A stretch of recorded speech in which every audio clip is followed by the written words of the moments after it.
Vamos dar continuidade então aqui na segunda parte do nosso estudo, da nossa conversa sobre noções de embriologia corneana. Bom, então vocês estão lembrados aí que nós paramos no vídeo passado comentando, sobre a gastrulação e a formação dos três tecidos embrionários originais que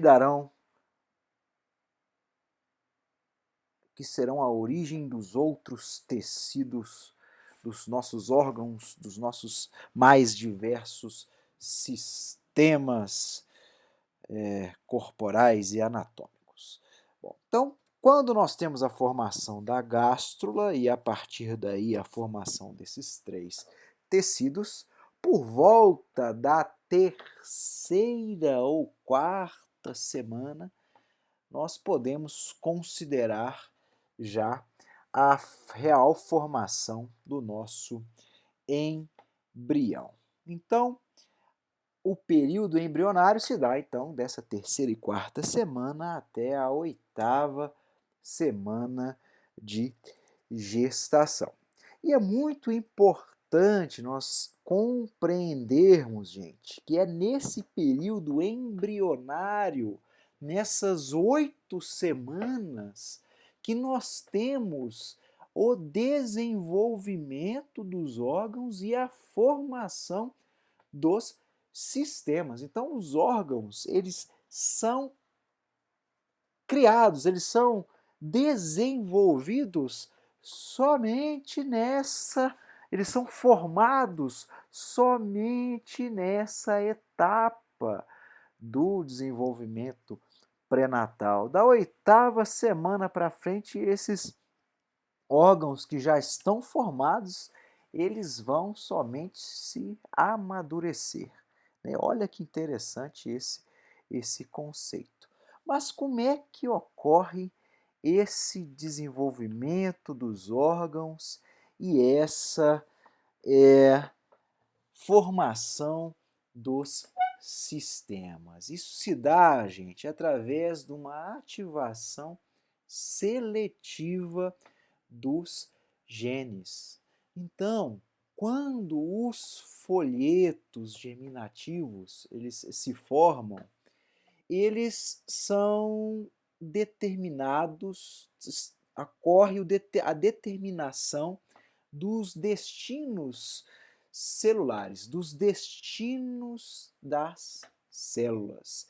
E essa determinação para onde essa célula vai, o que ela vai se transformar, se dá de acordo com a posição das células em relação às outras células no embrião.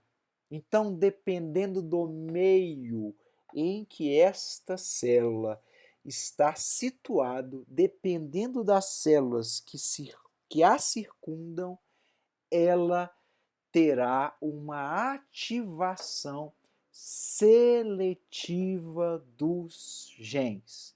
Ou seja, alguns genes são acionados, mas outros não. Por exemplo, uma célula da epiderme terá expresso seu gene para a produção de queratina. E os seus genes, por exemplo, para a produção, vamos ver assim, de actina, de miosina, permanecerão silenciosos, porque ela é uma célula de epiderme, não é uma célula muscular. Mas como é que ocorre essa ativação seletiva dos genes? Por 4 fatores importantes, até deixei escrito aqui para vocês terem isso em mente.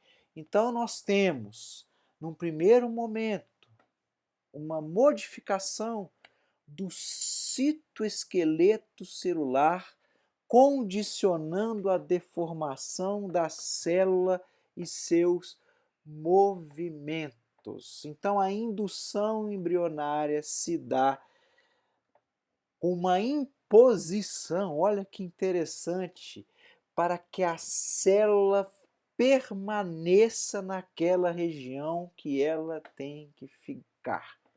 e a célula parada naquela região sofrerá a influência de outras células. E essa influência se dá por um sistema de comunicação intercelular através das gap junctions.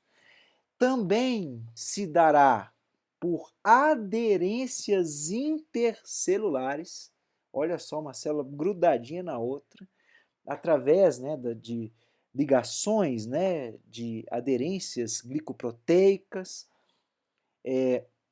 Nós temos também, né, as moléculas de adesão celular, que promovem essa ligação celular, e também essa indução embrionária, essa ativação seletiva dos genes se dará através do substrato em que se encontra as células. Então, o meio que envolve as células pode fazer uma sinalização nuclear através de receptores de membrana para que essa indução embrionária ocorra naquela determinada região. Então, a célula que está lá no pé, ela vai se diferenciar de forma completamente diferente, por exemplo, uma célula que está na região onde será, por exemplo, a córnea, né?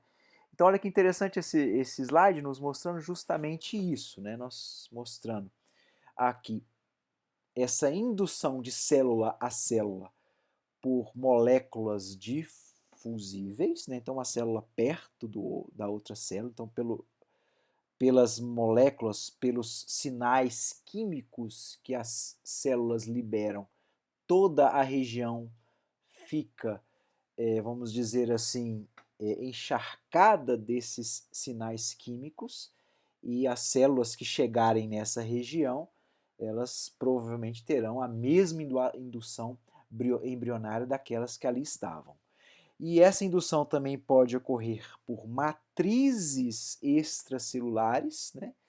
Algumas pontes glicoproteicas, né?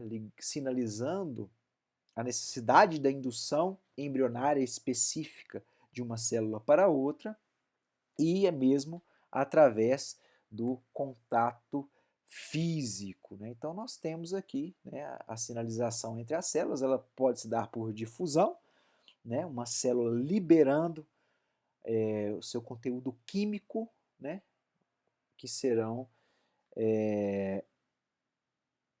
recepcionados pelos receptores de membrana de outra célula, e daí nós temos uma sinalização para o núcleo, e levando isso a uma ativação ou uma inativação de alguns genes. Pode ocorrer também pelas tight junctions, pelas junções, pelas gap junctions, né? Um contato celular, então uma sinalização de uma célula para outra. E quando nós temos o contato direto, nós temos receptores de membrana que se encontram, e através desse encontro, essas células vão se transformar em outras células. E qual a transformação mais importante para a embriologia e a formação do olho? Nós temos, através dessas induções embrionárias, a neurulação do nosso ectoderma, pessoal. Então, o ectoderma é o tecido, é a lâmina germinativa quase que fundamental para a formação do nosso olho, porque é através do ectoderma, através da neurulação, nós temos uma indução embrionária que levará à formação através do ectoderma induzido embriologicamente, a se modificarem dois novos tecidos, o neuroectoderma e o ectoderma superficial. Então a gente percebe aqui a lâmina de ectoderma que se invagina em direção à notocorda, formando um tubo neural, e as bordas dessa lâmina de ectoderma se juntam formando o ectoderma superficial. Então olha que interessante, do ectoderma nós temos a formação de dois tecidos através da movimentação, do deslocamento de células da sua camada próxima à notocorda, e daí a formação de dois novos tecidos, o ectoderma superficial e o neuroectoderma. E também da crista neural, que são essas células aqui que nós vamos comentar um pouquinho mais lá para frente. Então, olha que interessante. Então, olha, o fenômeno mais importante dessa fase embrionária é essa formação do tubo neural, né? Porque junto com a formação do tubo neural, e aqui é só uma revisão do que nós já falamos lá para trás do desenho, nós temos também além da formação do início do sistema nervoso central, temos também o aparecimento daquela protuberância avermelhada, né, que lá na frente vai ser o nosso coração, né, que ele funciona a partir do 28º dia, né, de fecundação, depois da fecundação, e o sistema nervoso já começa a se formar mais ou menos nessa época. Bom, e do tubo neural, olha, do tubo neural, no final da terceira semana, na sua porção mais rostral, mais craniana, começam a se apresentar duas dilatações separadas por duas constrições, que são as vesículas cerebrais primárias, representando desta forma, aqui, né, desculpa, aqui na parte mais rostral do tubo neural, nós temos duas constrições, uma e duas, que formarão três vesículas, que são as ditas vesículas cerebrais primárias. A mais superior, anterior, denominada prosencéfalo, a mediana, a medial, o mesencéfalo, ou cérebro médio, e a mais caudal, a mais posterior, denominada romboencéfalo. E no final, já estou dando uma corrida aqui para a gente poder chegar no olho, né?